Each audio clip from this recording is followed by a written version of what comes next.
নমস্কার বন্ধুরা, আমি কাপড়টা নিয়ে বসে গেছি।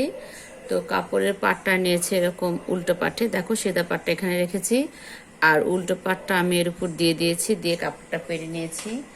আর আমি এটা 40 ইঞ্চি বডিতে করব, একটু বেশি নিয়েছি, 40 ইঞ্চি বডি না, তারপরে একটু বেশি কাপড় নিয়ে কাপড় কাচাটা অনেকটা ভালো, কাপড় সবসময় ধরে রাখবে। এই দেখো এখানে 11টা দিয়েছি আর 10-এ সেলাই নিয়েছি, সেলাই টেলাই করে তারপরে আমরা 38-এ আমি টিকাবো। আমি একটু ধরে কাপড় কাটি, আমার ভয় করে যে কাপড় যদি ধরে না রাখি তাহলে মনে করি যে কাপড়টা পরবর্তীতে যদি ছোট হয়। আমার সবসময় ব্লাউজে বাড়তি কাপড় থাকে। এই দেখো সাথে একটা ব্লাউজ নিয়ে নিয়েছি। এই দেখো আমি কাপড় কতটা রাখি বাড়তি পিছনে, দেখেছো? আমি কিন্তু বেশি নিয়ে রাখি, এরকম করে 2 ইঞ্চি করে কাপড় বেশি নিই, যেন পরবর্তীতে যদি মোটা হই, চিকন হই, বা পরে কিন্তু আমি আবার কেটেও ফেলছি, তারপরেও কাপড় অনেকটা আমি রেখে দিয়েছি। কারণ ব্লাউজ বানাতে গেলে আমরা তো কারো কাছ থেকে কাজ শিখিনি, যা টুকিটাকি একটু একটু কাজ করি ঘরে চলার মতো, বড় খলিপা না, যাই হোক বড় টেলার্সও না। তো এভাবে আমি কাজগুলো করি, এই কাজটাও আমার হাতের। তো এই ব্লাউজটার আমি মাপ নিয়েছি, প্রথমে ব্লাউজটার মাপ নেওয়াটা আমি দেখাবো, কাপড় কাটাটা পরে, আগে ব্লাউজ সম্পর্কে জ্ঞান করতে হবে। এই দেখো ব্লাউজটা সিধে করে নিতে হবে না, উল্টো করে নিয়ে ব্লাউজটাকে প্রথমে মাপ নিবে কতটা কাপড় নিয়েছো। তো প্রথমে কাপড়টা এইভাবে ধরার পর তুমি এই ঠিক এখানে একটু কাপড় আছে, কিন্তু এই কাপড়টা ধরে এখানটায় নিয়ে তারপর পিঠ পর্যন্ত যাবে, কতটা কাপড় লাগছে, কাপড়টা কিন্তু মোড়ানো আছে পিঠে। এই দেখো এখানে এসছে 15, তাহলে আমাদের এখানে মোড়াতে লেগেছে 1 ইঞ্চি, বেশি কাপড় নেব, তাহলে আমরা নেব 16 মোট কাপড়, তাহলে আমাদের ব্লাউজটা কমপ্লিট। পিঠের পাশ সবসময় মনে রাখবে পিছনে 16 আর সামনে নিতে হবে 1 ইঞ্চি বেশি, 17। কারণ সামনে যেহেতু এটা বেসের কাটিং ব্লাউজ বলো বা ব্রা কাটিং বলো, যে যেটা বলতে পারে সে ধরনের, আমি বম্বে কাটিং ব্লাউজ বলছি। একটা ব্লাউজের অনেকটা নাম। এই দেখো ব্লাউজের শেপটা হবে ঠিক এরকম ধরনের, বম্বে কাটিং তো কাট কাট পিস পিস টুকরো টুকরো ব্লাউজটা আমি এখানটায় কালো কালার নেওয়াতে মনে হয় তোমরা একটু বুঝতে পারছো না, এখানে অনেকগুলো পিস করা আছে, টুকরো কাপড়গুলো আমি জয়েন্ট করব, যখন সেলাই করব তখন তোমাদেরকে বুঝিয়ে বলবো। আর এর গলাটা নিয়েছি আমি 5 নিয়েছি গলা, আর পিছনে নিয়েছি আমি 8.5। তোমাদের সেটা তুমি গলা কেমন পড়বে সেই হিসাব করে নিবে, আমি সবটা বলে দিচ্ছি তারপর আবার বলবো। আর এই যে এখানটা একটা মাপ আছে, এখানে ফিতাটা ধরবে আর এখানটা ফিতা নিবে, নিয়ে তুমি মাপ নিবে, সব কিছুর মাপ লাগবে, মাপ ছাড়া হবে না। এই বগলের ঠিক এখানে ধরে দেখবে, তুমি যদি নিজে বাসায় বানাও তাহলে দেখবে যে এখানটা ধরে এখানটায় কত হচ্ছে 5, আমার 5 এসছে, তাহলে আমার নিতে হবে 5.5। কি কারণে এখানে ½ ইঞ্চি সেলাইয়ের মধ্যে চলে গেছে তার জন্য। তারপর আবার এই জায়গায় আসতে হবে, আবার বগলের ঠিক এখানে হাত দিতে হবে, দিয়ে এই যে এখানে একটা সেলাইয়ের দাগ আছে, এই সেলাইয়ের দাগ পর্যন্ত যেতে হবে কত, 6.5, তাহলে আমাকে নিতে হবে 7।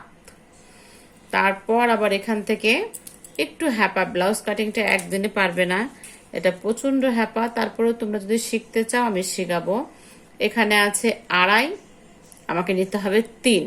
এই মাপগুলো ঠিক মতো করে ব্লাউজ থেকে নিলে তারপর তুমি ব্লাউজটা কাটতে পারবে। তো আমি সবটা মাপ নিয়ে নিয়েছি, নিয়ে এখানে বসে গেছে, জানি না এটা তোমরা বুঝতে পারবে কিনা, তবে আমার এখানে সবকিছু করা আছে, এখন শুধু আমার কাটিংটা করতে হবে। তো প্রথমেই তোমাদেরকে দেখিয়ে নিই আমি কিভাবে কি কাটিং করলাম। এখানে আমি প্রথমে মূলত ছিটটাকে নিয়েছি দুভাঁজ করে, আমি সিধাটা রেখেছি ভিতরে আর উল্টোটা রেখেছি ঠিক উপরে ভাঁজ করে, কারণ উল্টোভাবে কাপড় কাটতে হয়, তাহলে কাপড়টা যে দাগটা দিব আমরা চকের, সে দাগটা বোঝা যাবে না, মানে নিচের পাটে পড়বে না আর উপরের পাটটা এক কালার থাকবে, তাহলে চকটা দিলে বোঝা যাবে। যেহেতু এটা আমার প্রিন্টের কাপড় তাই একটু তোমাদের বুঝতে অসুবিধা হবে। আর আমার এই চকটা হয়ে গেছে সাদা, আমি যেহেতু বাসায় কাজ করি তো এবার আমি একটা চকি নিয়ে এসেছি, আর নিয়ে আসিনি। এই বছরে একবার সেলাই মেশিনে বসবো, শুধু এই ব্লাউজ এই কটা বানাবো, বাস সে শাড়ি তো পরা নেই। আবার সেই ম্যাক্সি ট্যাক্সি যখন বানাই তখন আমি বেশিরভাগ এইসব ইউজই করি না, আমি হয় ছেলের রুল না হলে রং পেন্সিল, এটা দিলে আমার হয়ে যায়, মানে অত আমার মানে লাগে না, চক টক খাবি যাবে কিছু লাগে না। যেহেতু তোমাদেরকে দেখাবো সেই উদ্দেশ্যে চক এনেছি, যে তোমাদেরকে একটু বোঝাবো, এখন একটু করে মেশিনে যেতটুকু কাজ করব তোমাদের মাঝে তুলে ধরবো। তার কারণে তোমরা যদি একটু শিখতে পারো বা আমি যদি কাউকে শেখাতে পারি, এটাই আমার শান্তি। আর এর ফাঁকে একটা কথা বলে, একদিন আমার কাছে একজন এসেছিল কাজ শেখার জন্য। সত্যি কথা বলতে কি, আমি তো সেরকম কাজ পারি না। সে একদম ভালোভাবে কাজ শিখবে, সে টাকা পয়সা নিয়ে এমনিতেই ফ্রিতে শিখতে চেয়েছিল। তখন আমার বাচ্চাটা ছিল অনেক ছোট। তো আজকে খুব খারাপ লাগলো, তাই বললাম সেই বোনটাকে আমি কাজ শেখাতে পারিনি। তখন আমি সিজারের রুগী ছিলাম, অনেকটা অসুবিধার কারণে। আর তাছাড়া ভয়েও বলেছিলাম যে এরকম আমি তো কাজ শিখিনি, আমি তো টুকিটাকি কাজগুলো করি, এই কাজটা দেখে তুমি 8-10টা লোকের কাজ করতে পারবে। তখন বুঝতে পারিনি যে হয়তো পারতো। আমি তাকে শেখাতে পারিনি। তার কাছে আজকে এই ভিডিওর মাধ্যমে আমি খুব খারাপ লাগলো, তাই তাকে শেয়ার করলাম। আর আমারও খুব অসুবিধা হচ্ছিল, তখন কাবুল বাবু হয়ে উঠেছে, সিজারের রোগীর সময়ও ছিল না, সব কিছু নিয়ে সংসারের চাপ, দুটো বাচ্চা সামাল দিয়ে মানে কাজ করাটা খুব কষ্টে। দুটো অপারেশন করা ছিল আমার, এক অ্যাপেন্ডিসাইট, এক সিজার। এই কারণে আমি পারিনি, তাই ওনাকে না বলেছিলাম। কিন্তু সে যদি এখন আমার ভিডিও দেখে, তাকে বলবো যে প্লিজ আপনি এটা দেখে নেবেন, যদি সমস্যা মনে হয় কোথাও আমাকে বলবেন আমার মেসেঞ্জারে, আমি আপনাদেরকে আবার নতুন করে শিখিয়ে দেব। যদি কারো ইচ্ছা হয় যে আমি শিখবো, বা কারো যদি ইচ্ছা হয় যে আমি কোনো সমস্যায় পড়েছি, আমাকে এটা একটু কাটিং করে দেন, বা আপনি আমার বাসায় এসে আমাকে লক করতে পারবেন, কোনো সমস্যা নেই। আমি কোনো পয়সা নেব না, বিনামূল্যে আমার যতটুকু মেধা আছে আমি শেখাবো। হয়তো দেখা যাচ্ছে অনেকে বলবে হয়তো প্রচার করছি যে টাকার বিনিময়ে, না গো, টাকা না। যদি কেউ কাজ শিখতে চায়, এটা বিক্রি করে কোনো কিছু করতে চাই না, এটা ভালোবেসে তাকে আমি শেখাতে চাই। আমিও চাই সে স্বাবলম্বী হোক, আমি যেটা পারিনি সে করুক, আমার তাতে কোনো দুঃখ নেই। তার জন্যই আজকে মানে এই কথাগুলো বললাম। তো ভালো লাগলে অবশ্যই আমার এই ভিডিওটা শেয়ার করে দিবেন, আরও 10 জনকে দেখার সুযোগ করে দিবেন। তো আজকে দুটো কাপড় কেটেছি, মূলত একটা ছায়া কেটেছি, সেলাই করিনি শরীরটা খারাপ থাকার জন্য। তো আমি এই কাপড়টা এখন নিচ্ছি, এখানে নিচ্ছি হলো 16.5। এই দেখো এখানে আমি 16.5 নিয়েছি, এখানে 16.5-তে একটা টিক মেরে দিলাম। আমি তোমাদেরকে দেখার সুবিধার্থে ক্যামেরাটা আর একবার ধরবো। আর তারপর নিচ্ছি আমি এই পাশে নিয়েছি ঠিক 16, এই পাশটা ঠিক 16, এই পাশে 16 নিয়েছি, এই পাশে ঠিক 16 নিয়েছি, এই যে এই পাশে ঠিক 16। আচ্ছা যাই হোক 16 নিয়েছি। তারপর গলাটা নিচ্ছে, এটা আমি সামনের পাট করব। তো গলা নিচ্ছে এখানটায় দেখো 5.5, গলাটা নিয়েছি আমি 5.5। এখানটা আমি বোঝাতে পারছি না, হয়তো আমি আর একটা ব্লাউজ কেটে তোমাদেরকে পরে দেখাবো। আর এখান থেকে হাতা নিয়েছি আমি ঠিক 5.5 পর্যন্ত। তারপর এখানে একটা ক্রিম মানে কেটে রেখেছি চক দিয়ে। আর এটা হচ্ছে পুটের মাপ নিলাম 5.5, আর এটা হচ্ছে হাতার মাপ নিচ্ছি। আমার কথাগুলো যদি তোমাদের কোনো রকম বুঝতে অসুবিধা হয়, তাহলে অবশ্যই আমাকে আমার মেসেঞ্জারে লক করতে পারো, বা আমার এই ভিডিও দেখে ভিডিওর কমেন্ট বক্সে জানাবে, তাহলে আমি তোমাদেরকে এটা পুনরায় শেখাবো। আর যাদের কোনো মনে করবে যে একটু শিখতে যাচ্ছে, তারা প্লিজ আমার যদি বাসার আশেপাশে হয় তাহলে বিকালবেলা আসবে, আমাকে বলবে, আমি চেষ্টা করব তোমাদেরকে শিখিয়ে দিতে। এটা খুব মানে কঠিন কিছু না, খুব সোজাই, তবে একটু ধৈর্য ধরে যদি শিখতে পারে সে। তো আমার এটা তো হয়ে গেল, এই গলাটাও নিয়ে নিয়েছি আমি, এখান থেকে গলা নিয়েছি, এটা মূলত 8.5 নিয়েছি। 8.5 নিয়ে এখন আমি গলাটা সুন্দরভাবে এই দেখো কেটে দিলাম, আর এই গলাটাও ঠিক এইভাবে কেটে দিলাম। তারপর এই যে বলেছিলাম বগলের এখান থেকে আমাকে কিছুটা অংশ নিতে হবে, এখানে নিয়েছি 3, এই দেখো 3। তারপর এই যে এখানে বগলের এখান থেকে নিয়েছি 5, আর এই এখান থেকে নিয়েছি আমি 7।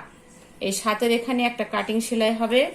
যারা পারে তারা বুঝবে আমার কথাগুলো, আর যারা নতুন হঠাৎ করে পারবে না, তারা এই ব্লাউজটা কাটার জন্য সাহস নিবে না, আগে কাগজ কেটে নিবে, তারপরে আমার এই ভিডিওটা দেখবে আর কাটবে, তাহলে পারবে। এখান থেকে এখানে আমি 3 দিলাম।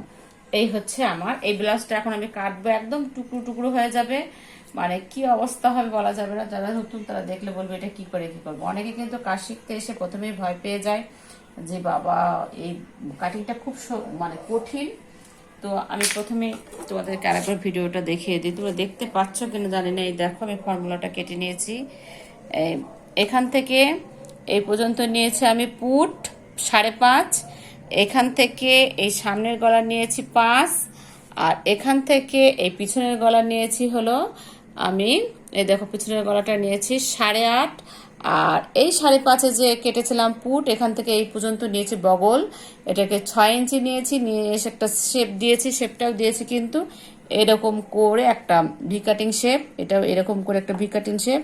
আর বডির মাপ যেহেতু আমি 11 নিয়েছি, এখান থেকে আমি 10 নিয়েছি, 10-এ একটা পুট দিয়ে নিয়েছি, এই যে পুট, এটাকে পুট, এটা আমি সেলাইয়ের মাপটা রাখবো, পরে যা হয় কম বেশি করে আমি করতে পারবো। তারপর এই বগলের এখান থেকে আমি এইখানে নিয়েছি হলো 7, আর 7-এর এখান থেকে নিয়েছি 3, কারণ এটা থাকবে এখান থেকে একটা বেসের কাটিং এর সেলাই আসে, সেইখানে 3 হবে।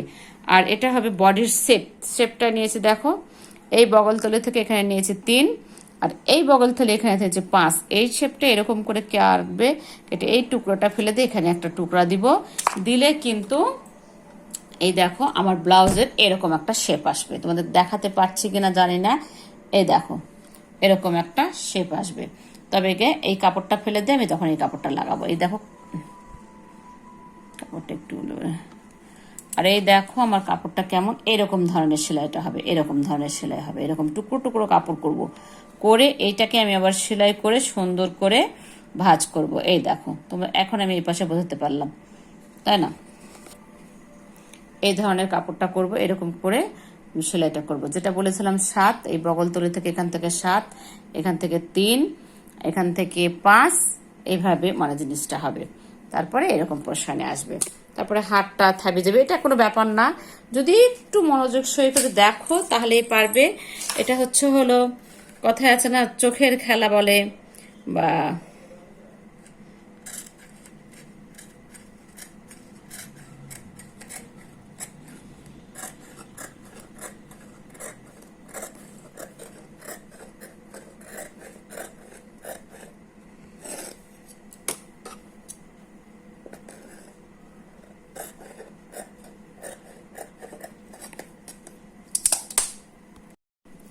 এটা আমার পিছনের পার্ট।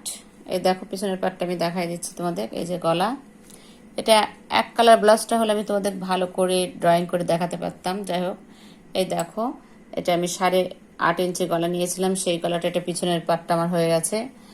আর বগলটা নিয়েছিলাম আবারও বলছি 6 ইঞ্চি, আর এই যে পুটটা নিয়েছিলাম গলা থেকে 5.5 ইঞ্চি। তো গেল পিছনের পার্ট। আর সামনের পার্ট দেখো কিভাবে কাটতে হয় কুটি কুটি করে। এই দেখো এখানে 2টা পার্ট করা আছে, এটা উল্টা আর এই ভিতরটা হচ্ছে সিধা, এখানে 2টা করা আছে। আর এই দেখো সামনের পার্টে জোড়া দিব, তার জন্যে এই ব্যবস্থা করা আছে, এটা এইভাবে হবে। আর এর নিচে জোড়া দিয়ে আমি এটা ঠিক করব। এটা হলো এই সামনের পাটের ইয়েটা। আর এখানে একটা কাপড় দিতে হয়, সেই কাপড়টা এখানে বোতামের ঘাট করে নেবে এইভাবে, এইভাবে বোতামের ঘাট। এটা কিন্তু সামনের পাটের এই 2টা দিব, জয়েন্ট করবে। এই যে ফাঁকা জায়গাটা দেখছো এখান থেকে আবার ভালো করে বোঝা যাচ্ছে। এই গলাটা কেটেছি 5.5 নিয়েছি, পুটটা নিয়েছি 5.5, আর এখানে নিয়েছিলাম 6 বগলটা। আর এখান থেকে ঠিক এখানে নিয়েছিলাম 7 ইঞ্চি, এখান থেকে এখানে নিয়েছিলাম 3 ইঞ্চি, এই পুট থেকে নিয়েছিলাম এখানটায় 5.5 ইঞ্চি, এখান থেকে আবার 3 ইঞ্চি। এইভাবে নিয়ে ফর্মুলাটা ছবি আঁকে নিয়ে তারপরে আস্তে আস্তে করে গলা এইভাবে কেটে এইভাবে কেটেছি। কেটে এই দেখো এই গলাতে এখন আমি এই ফর্মুলাটা বসিয়ে নেব। এটাই কিন্তু সেট হবে গলার সাথে, এটাই গলা। আর তার সাথে এটা এরকম দিয়ে এই বডিটা, এর নিচে একটা কাপড় বসবে। কাপড় বসলে তোমার হলো এটা আমি দেখাই দিচ্ছি। এটা কাপড় বসবে এরকম চিকন করে একটা কাপড় বসবে। আমি কাপড়টা এখনো কাটিনি, সেলাই করার সময় আমি কাটি। আমি সবসময় এরকম করে সামনের পাটটা হবে। তারপরে এখানটায় এরকম করে দিয়ে এখানে আমি বোতামের ঘাট করে দিব। আর এই যে গলা, এই গলাটা কাপড় লাগিয়ে, গলা কাটা হয়ে গেছে আমার, গলাটা কাটা হয়ে গেছে। এই দেখো গলাটা কেটেছে, এখন কাপড় টাপড় লাগিয়ে এই গলাটাকে আমি বড় করব, তাহলে আমার হয়ে যাবে।